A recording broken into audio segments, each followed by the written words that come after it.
అయిపోతే చివరిగా మేము అడిగేది ఏంటంటే ఈ పెద్ద స్కామ్ జరిగింది, తెలంగాణలో వ్యక్తులు ఇన్వాల్వ్ అయినరు, చేసింది కాంగ్రెస్ పార్టీ కర్ణాటకలో, ముఖ్యమంత్రి ఒప్పుకున్నారు. ఇక్కడ వ్యక్తులు కాంగ్రెస్ పార్టీకి ఏం సంబంధము, ఇక్కడ కాంగ్రెస్ నాయకులకు ఈ V6 బిజినెస్ సొల్యూషన్స్ ఇట్లాంటి కంపెనీస్ ఎవరివి, వాళ్ళకి ఏం పాత్ర ఉంది ఈ స్కామ్లో అనేది తెలవాల్సినటువంటి అవసరం ఉన్నది. ఈయన సతీష్ జారకిహోళి గారు, ఈయన కర్ణాటకలో మంత్రి, కర్ణాటక ప్రభుత్వంలో ఒక మంత్రి. ఈయన ఇచ్చిన స్టేట్మెంట్ ఇది. ఈయన పాపులర్ లీడర్, వాల్మీకి సామాజిక వర్గానికి చెందిన పాపులర్ లీడర్ సతీష్ జారకిహోళి గారు. ఈ స్కామ్ జరిగింది కూడా వాల్మీకి సంక్షేమ నిధి నుంచి, అంటే గిరిజనుల సంక్షేమ నిధికి.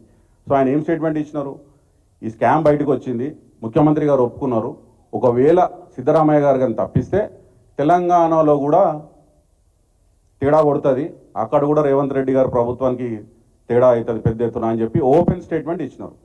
అంటే ఏంది ఈ సంబంధము, ఈ లింక్ ఏంది, ఈయన మంత్రి ప్రభుత్వంలో ఇంత ఓపెన్గా స్టేట్మెంట్ చేయడం ఏంది, బెదిరియడం ఏంది, ఏం లింక్ లేకుండానే, ఏం ఇచ్చిపుచ్చుకునుడు లేకుండానే రెండు ప్రభుత్వాల మధ్యలో, కాంగ్రెస్ పార్టీ ప్రభుత్వాలు కాంగ్రెస్ పార్టీ నాయకుల మధ్యలో ఏం లేనిదే ఇట్లాంటి స్టేట్మెంట్ ఇవ్వడు. కాకపోతే దురదృష్టం ఏంటంటే సిట్టు సిఐడి చేసింది కాంగ్రెస్ పార్టీ నాయకులు, ప్రభుత్వంలో ఉన్న మంత్రి నాగేంద్ర, ఆయన పేరు ఛార్జ్షీట్లో పెట్టరు. ఒక ఉద్యోగి చనిపోయాడు ఆత్మహత్య చేసుకొని, ఈయన పేరు రాసి చనిపోయాడు. ఈయన ఒత్తిడి వల్ల, ఈ మంత్రి ఒత్తిడి వల్లనే నేను ఈ స్కామ్లోకి, ఈ అకౌంట్స్ బదలాయించుడులో నా మీద ఒత్తిడి ఉంది, తీవ్ర ఒత్తిడి, నేను తట్టుకోలేకపోతున్నాను, ఆయన సూసైడ్ చేసుకున్నాడు. కానీ ఈయన మీద మాత్రం ఛార్జ్షీట్లో పేరు రాదు. సో మేము ఆఖరిగా అడిగేది ఏంటి అంటే, బీఆర్ఎస్ పార్టీగా ప్రజల పక్షాన తెలంగాణకి సంబంధించిన కాంగ్రెస్ పార్టీ ఇందులో రోల్ ఏంది బయట చెప్పాలి, పబ్లిక్కి తెలవాలి. ఈడీ కూడా ఇన్వాల్వ్ అయింది కాబట్టి, ఈడీ ఇన్వెస్టిగేషన్ జరుగుతుంది కాబట్టి భారతీయ జనతా పార్టీ నాయకులు కూడా ఎందుకు మాట్లాడతలేరు?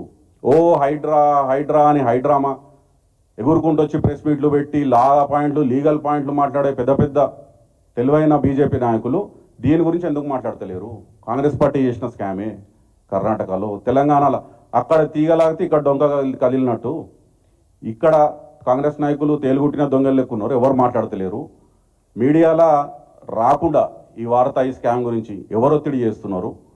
ఈడీ సిబిఐ ఇన్వాల్వ్ అయినాక కూడా భారతీయ జనతా పార్టీ ఎందుకు ప్రశ్నిస్తలేదు కాంగ్రెస్ పార్టీని?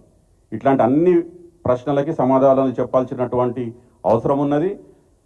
రేవంత్ రెడ్డి గారి ప్రభుత్వం జవాబుదారీతనంతో క్లియర్గా వచ్చి బయటికి ఈ స్కామ్ గురించి వివరణ ఇవ్వాలని కోరుతున్నాం. Thank you.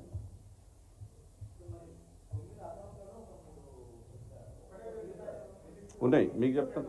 అవును ఉన్నాయి, ఇందులో ఇక్కడ ఉన్నాయి చూడండి.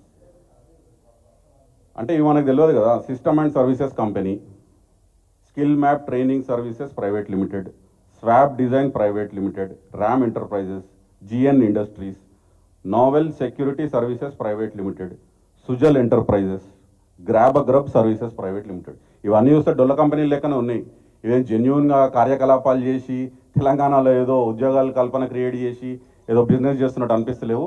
ఇవన్నీ డొల్ల కంపెనీలు, షెల్ కంపెనీలు, కేవలం మనీ లాండరింగ్ కోసం పెట్టినటువంటి కంపెనీలు. ఆ బ్యాంక్ అకౌంట్లనే తెలుస్తుంది. కాకపోతే బయటకు వచ్చింది కాబట్టి, ఇప్పుడు ఈడీ ఇన్వాల్వ్ అయింది కాబట్టి చెప్పాలి.